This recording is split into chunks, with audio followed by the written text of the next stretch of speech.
just this nice the whole time you were gone. I broke my arm. It's lovely. It's a strange, strange winter, so a few more days. We have a speaker today who is just going to knock your socks off. Jim O'Rourke is a member of the distinguished class of Notre Dame 1968. Correct. Right? Correct. He obtained his PhD from someplace in upstate New York, Binghamton or Syracuse. Yeah, Syracuse. I know. He is a retired Air Force officer. He has been the head of the business communication program here at Mendoza College of Business for the last 22 years. He preps people on how to give presentations. He counsels them on how to write more effectively, more crisply. He can teach you how to listen. He can teach you a whole host of things, and he's got a few minutes to communicate some of that to you right now. So please give him a hand. Thank you, sir. So, everything off to a good start here? Yeah. This is a time when not much to do. You know, things will get serious in late April. You know, not now. Yeah, this is all good. I speak regularly with people who come to recruit Notre Dame students. And I ask them what they're looking for. And I know it's the students they're after. They don't come to recruit here because of the faculty. You know, I've had that argument. Faculty members have said to me, the reason we're ranked #1 is because we have such a fabulous faculty. I really do think we have a great faculty. But I said to my friend, tell you what, why don't we try an experiment? Why don't we swap faculty? Why don't we send everybody who teaches at Notre Dame over to IUSB across town? And we'll see if the recruiters all suddenly bolt across town to begin recruiting. The answer is they'll still come here. It's you they want. The finished product, not the freshman. They want the finished product. They come with a list of things they're looking for. That list sometimes has 6 or 8 items, sometimes a dozen items. They don't always get, rarely ever do they get anybody with all of the items they're looking for. But they frequently get most of what they want. On that list are generally 2 categories of credentials. One is technical and the other is soft. The technical credentials are there. They have to be there. But I have to tell you, if you're getting a business degree from Iowa State or the University of Toledo, they're doing the same thing we are. They're teaching accounting, they're teaching marketing, they teach macroeconomics, they teach statistics, they teach principles of management, right? Those technical skills, the ability to calculate free cash flow, the ability to do a set of net present values is now table stakes for any competitive enterprise. Every kid who shows up has those skills. So what distinguishes Notre Dame students from others? The answer frequently has to do with their personal skills, soft skills. Recruiters are looking for influencers, team builders, collaborators, enterprise people, folks who can influence others, who can get up and give a public speech, who know how to write a memorandum or a proposal, who can approach a customer and get the outcome they want. Recruiters always say, look, I ask a question of myself, not of you, before the interview. Can I put this kid in front of a client? If the answer is no, there's no second interview. Why would he care if he can put you in front of a client? You're smart, you can sit in your office and do the work. The answer is his income is dependent on how well you do in front of the client. And in fact, recruiters are judged on how well the people they recruit do in the organization. So they don't just come back to campus because it's nostalgia or because they're hoping for tickets to the Boston College game. I mean, we arrange for that. But, you know, aside from Bloody Marys in the parking lot, what's the benefit of getting here? The answer is really smart people who can do the work and help the organization achieve its goals. So they track you, and you're tagged. You know, you've got like a LoJack tag, some kind of an RFID on your ear. And as you go through the organization, you are credited back to the person who recruited you. And in almost every instance, they say the difference maker is your ability at a young age to begin dealing with people who are not in your income bracket, who are not in your socio-demographic bracket, who are much older than you, who have different life experiences from you. Can you interact with them? Can you get up and speak? Can you write? Do you have a set of social skills?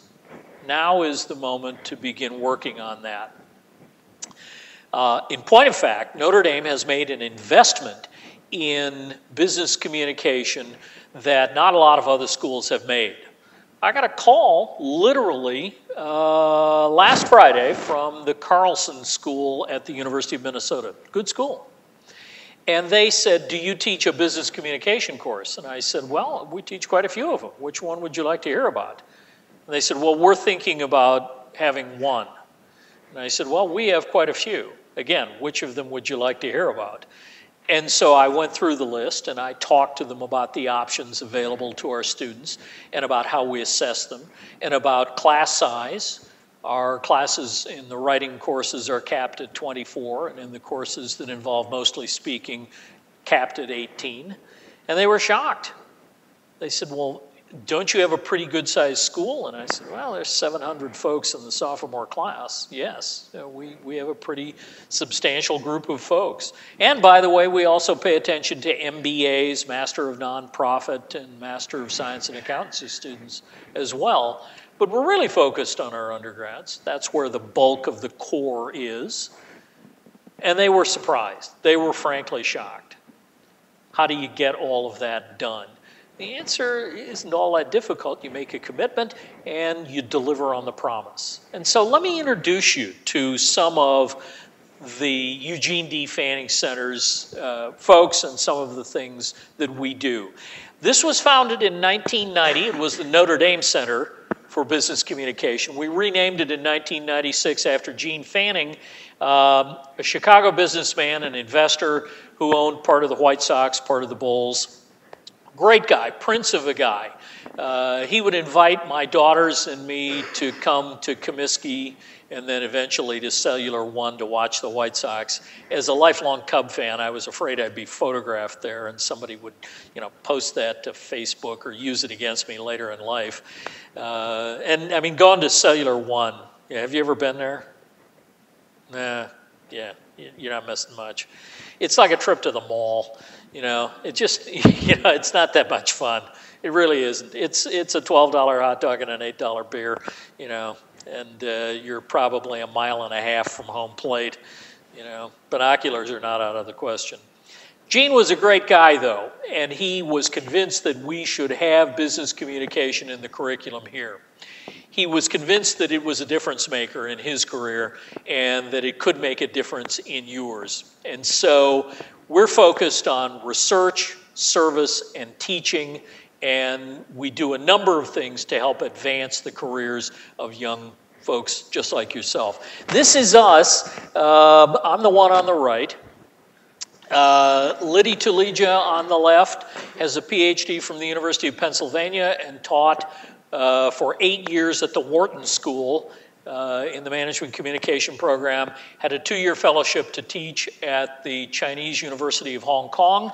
She has written a number of books, including a bestseller on intercultural communication, and she teaches that, among other things, for us. Sandra Burns, a philosopher as an undergrad, lawyer by trade, has run a number of large and complex enterprises, also teaches intercultural along with persuasion and a few other courses. Sandra Collins, standing next to me, is a Notre Dame PhD in behavioral psychology. She is a licensed securities broker, and back in the day, a former lead singer in an LA rock band. But she's apparently found her calling here. So glad to have all of them. My credentials, I spend most of my time when I'm not teaching working on texts and cases. I write books and I write case studies. Notre Dame publishes more case studies in management and corporate communication than any other school on earth. We have an active backlist of 250 cases that are in use in 131 schools in the United States and about half that many in the English-speaking world overseas from Barcelona to Singapore.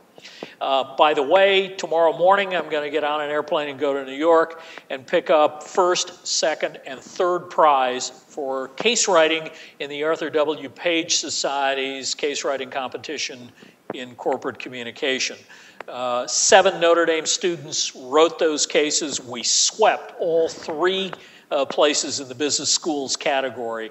The Page Society is the chief communication officers of the Fortune 500. And I tell my students, if you can't find a job in that room, you're not trying. Honestly, I take very little credit for their good work. I served as directing editor on those cases. They did the work. Those are really excellent cases. And it's, you know, a $5,000 check and a, you know, dinner with Michael Dell. And, you know, a couple of the girls said there may be some shoe shopping involved. You know, I don't know. Something at Barney's or Jimmy Choo. Not sure where the money's going. So at any rate, cases and texts, and I have been here for a while. I teach writing, speaking, and corporate communication. Corporate communication focuses on image, identity, and reputation management. It's an integrated function within large organizations. We send a few folks to work in that area. My real aim is to make the future CFOs, chief operating officers, executive vice presidents, and CEOs in the room smart about this issue when they come to see it, so that they'll recognize how much money and talent they're going to have to invest in it and how they'll have to run that operation. Sandra, as I mentioned, is an IU undergrad, MA, and a PhD from Notre Dame. The accomplished musician part, I can't tell you. I'd never hung out in those clubs in LA, so you'll have to ask her those questions. But she's written a number of books in the area of persuasion, in the area of conflict management, and in the area of interpersonal communication. Liddy has an intercultural background. She just spent, as a matter of fact, 2 weeks with our MBAs in Shanghai and Beijing, China. She speaks fluent Chinese, and she's going this summer for a month to an institute at the University of Beijing. And I said, what are your plans? She said, well, I'm going to study, I'm going to write, but she said, I'm going to spend most of my days out talking to people. She said, I think language is the gateway to a culture, and the way you figure out what people are thinking about, what they know, is by talking to them. And so all things Chinese, of course, I seek her advice. She, back up and tell you here, she teaches writing and speaking, and a really interesting course, 1.5 credits, in intercultural communication. The thing I know for sure is that you're going to have to deal with people who were not raised in the same way you were, who don't necessarily have the same values you do, whose culture is significantly different. How do you approach that? There is a framework for doing it. She's about as smart as anyone I know on that topic. Sandra Burns is our resident shark. She is a former litigator, trial lawyer. She's also a very experienced marketing and communication consultant and has run large firms around the world. And she teaches writing, speaking, negotiation, persuasion, and intercultural.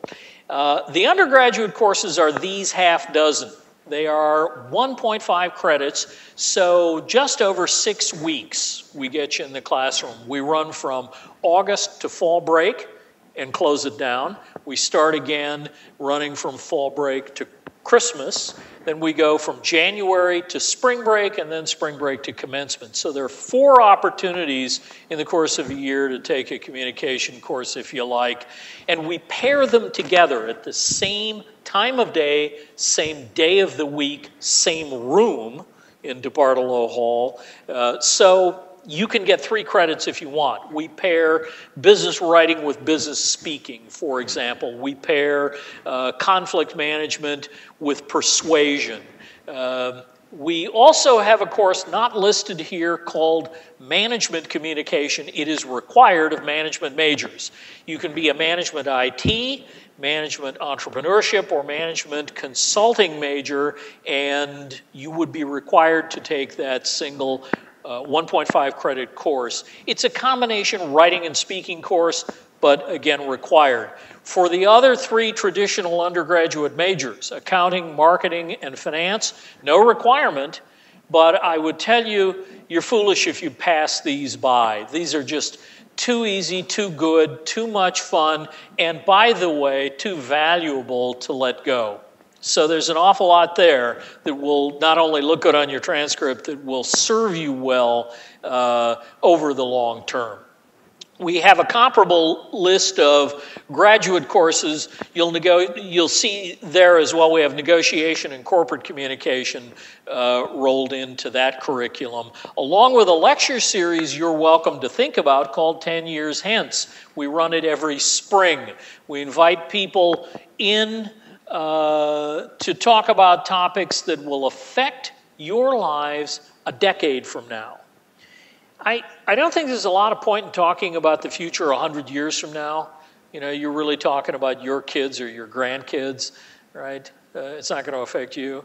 But talking about the future 10 years from now is going to directly affect you.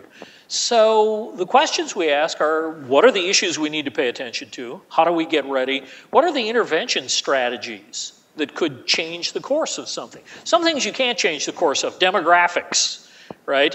The baby boomers were that rat in the python, you know, that you can see moving from front to back. You see that lump in the demographics. But there are other issues, resources, water, oil, other things, the climate, and much more. This spring, we're talking about social innovation. So we brought in Andrew Sarrazin from the Bill and Melinda Gates Foundation.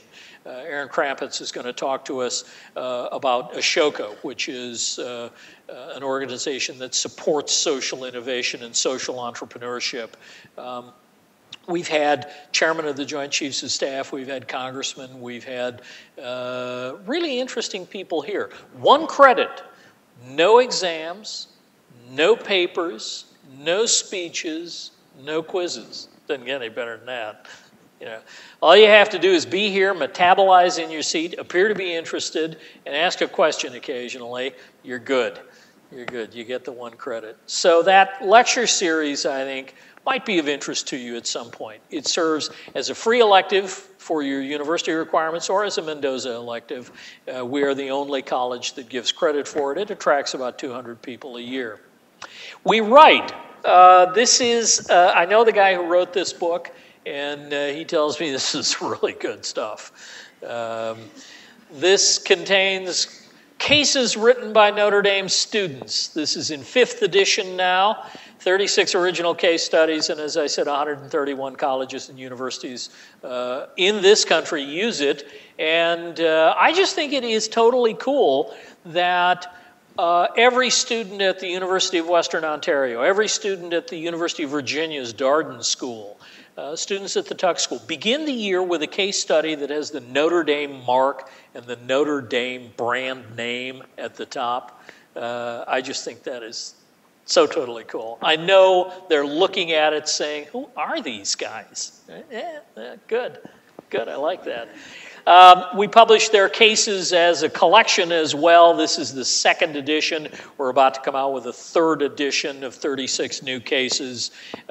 We sell the PowerPoint and all of that at fairly small fees, $2 a head, and the money comes back and we use it for student work study. I wrote a book for the Financial Times a couple of years ago about confident presenting. If you enroll in the speech course, you'll see a copy of that as well. This is an airport book. It's mostly pictures. It's designed for those who are light thinkers. There is a market there. I know it's the base of the pyramid, but it's, it's designed for guys who spend part of their time in airport bars. So it's part of a 10-volume series called Essential Managers. Our faculty and our colleagues have written a number of books on the subject of managerial communication. Bonnie Yarborough has written one called Leading Groups and Teams. Robert Sedlak, who teaches industrial and graphic design here at Notre Dame, along with a friend, Barbara Schwam from Northwestern University, have written one on graphics and visual communication for managers. We do occasional workshops on this particular subject, turning numbers and words into pictures, ideas, iconic imagery. Sandra Collins has written several books for us. She wrote this one for our conflict resolution course, dealing with conflict and managerial relationships in the workplace, among the more difficult things you're going to have to do as a manager. Liddy Tuleja's book on intercultural communication, one of the heftier and better selling in the collection. Listening and responding, this is part of the interpersonal communication book, again by Sandra Collins. Writing and presenting a business plan. Carolyn Bolger Carlson was here for 8 years. She met a guy, and then they got married, and then she decided she was going to live with him. He lived in Baltimore, so she moved. I wasn't happy with that, but I didn't have much of an argument in the other direction. I kept telling her we could introduce her to people locally. She wasn't impressed. So she's still a colleague, still a good friend, and still writes for our series. She teaches entrepreneurship at the University of Maryland in College Park now, lives in North Baltimore, and this is her book on writing and presenting a business plan.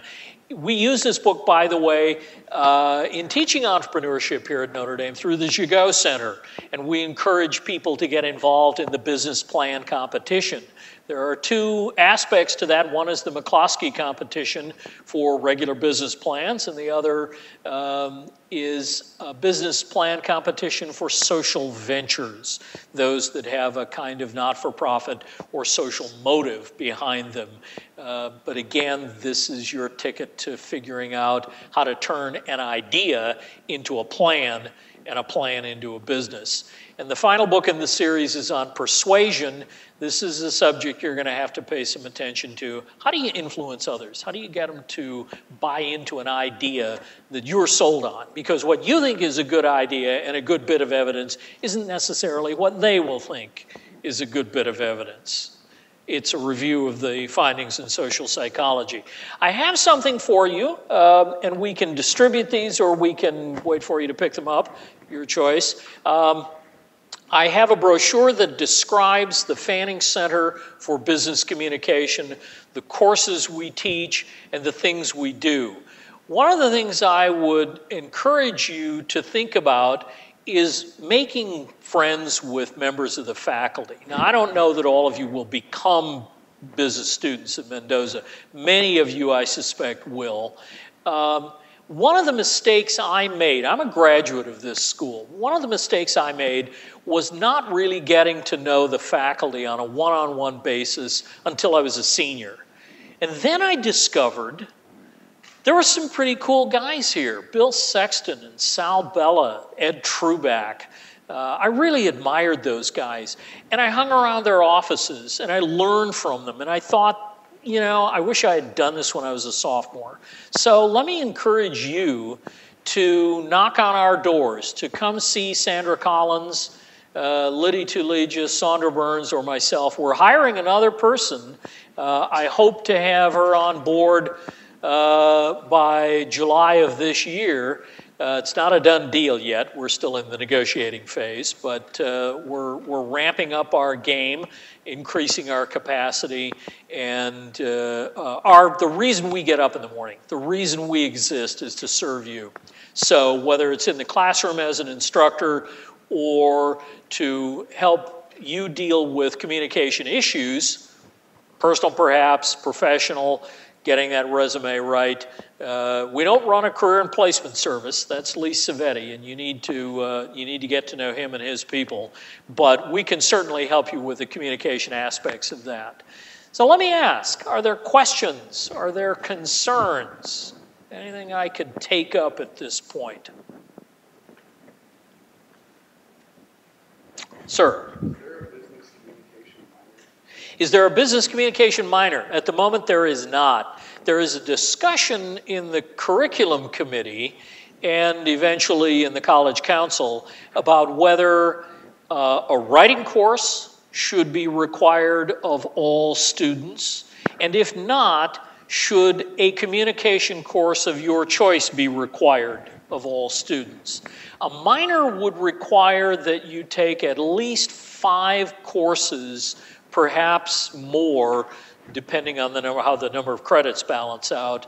And I think there are 2 issues here. One is capacity. There are only 4 of us at the moment. We would have to ramp up capacity significantly. The other issue is room in your curriculum. It's a zero-sum game. If we put something in, you'd have to pull something out. But that's not going to stop you from taking as many of these courses and declaring a specialty if you wish. It's not the same as a minor. Certainly not a major. You can't get a degree in business communication, but you can distinguish yourself both on your transcript and on your resume by noting that. Okay? Other questions? Yes? Can we take these classes as early as next year or mostly junior and senior? The simple answer is mostly junior and senior. They're targeted at juniors, and the reason is we want you to have taken courses in management, marketing, accountancy, and finance so that you get the vocabulary, you get the concepts before you move into those. On occasion, on a rare occasion, we've invited a second semester sophomore to join us, and it's worked out pretty well. But that's only if you've got the spare time in your schedule and we have a spare seat. That happens occasionally, but generally I would say junior and senior years when we see most of those folks.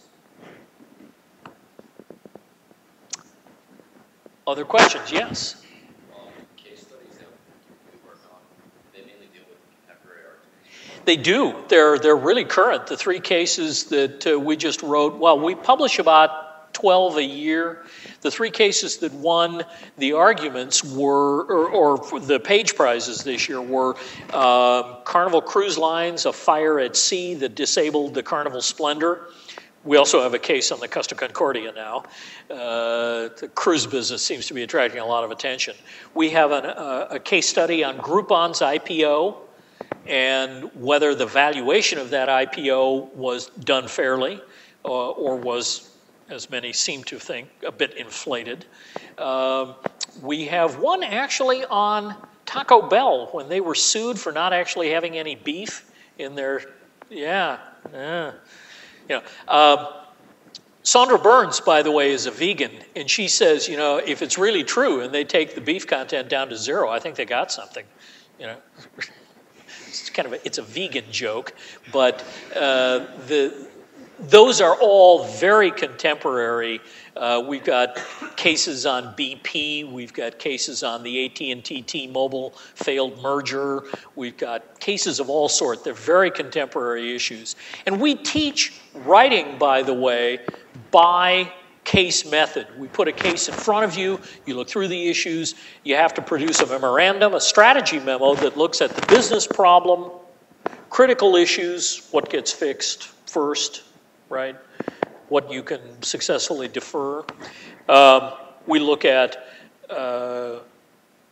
key stakeholders who has something to win or lose as a result of your actions, interested observers, the media, NGOs, those sort of folks. Then, options for action for the manager. Management is a profession with a bias for action. What do you do? What do you do to solve this problem? Where do you put your bet down? You've only got so much money and time, so many assets. What do you choose? How do you implement that? How do you communicate that? Those are the issues we ask students to go through in the case. And then we ask them to produce not just the strategy memo, but a North American business letter that implements some of that. Okay? So that's kind of how we teach writing. And as a result, it isn't abstract at all. It's all very real, very authentic problems. Other issues? Other questions?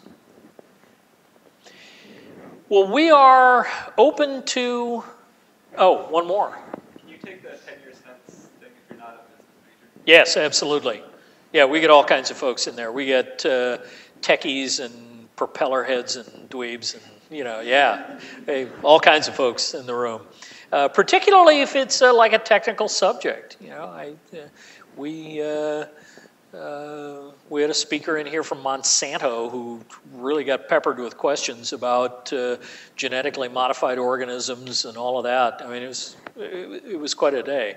So absolutely, if you're not a business major, 10 years hence is wide open. Come see us. If there's something we can do on your behalf, we're happy to meet with you. I'd be delighted to know what your aims and ambitions in life are. It is the privilege of my life to be here and share some time and airspace with you. Thanks.